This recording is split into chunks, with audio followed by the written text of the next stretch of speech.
Cinema aspirants எல்லாரும் பார்த்து ஒரு வாட்டிக்கு 2 வாட்டி இல்ல பல தடவை பார்க்க வேண்டிய ஒரு படம் இது.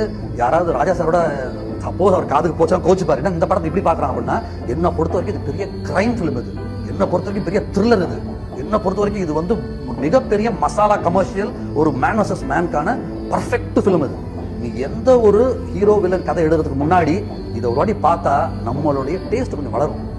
ஏன்னா இருகோடுகள் மாதிரி என்னன்னா, அந்த கோடு பக்கத்தில் ஒரு பெரிய கோடு போட்டா தான் அந்த லெவலே தெரியும்.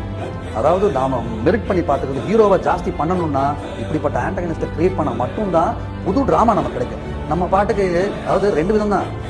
வில்லனை சின்னது பண்ணி ஹீரோ பண்றது பெரிய விஷயம், பெருசு பண்றது ஒரு விஷயம். வில்லனை பெருசு பண்ணி ஹீரோ இன்னும் பெருசு பண்றது எவ்வளவு பெரிய விஷயம் இல்லையா? ஒரு திருடம் போலீஸ் கதை தெரியுங்களா? இந்த படத்தை பாருங்க. ஒரு சாதாரண ஒரு ரவுடி கூலிப்படக்காரன் ஒரு அரசியல்வாதி பத்தி எதிர்க்கிறான். யாரோ ஒரு நல்ல சமூகத்தில் ஒரு சாதாரண காலேஜ் ஸ்டூடெண்ட் ஒரு அரசியல்வாதி ஏதோ ஒரு கதை பண்றீங்களா, ஒரு ஹீரோயின் கதை பண்றீங்களா? அந்த படத்தை பாருங்க.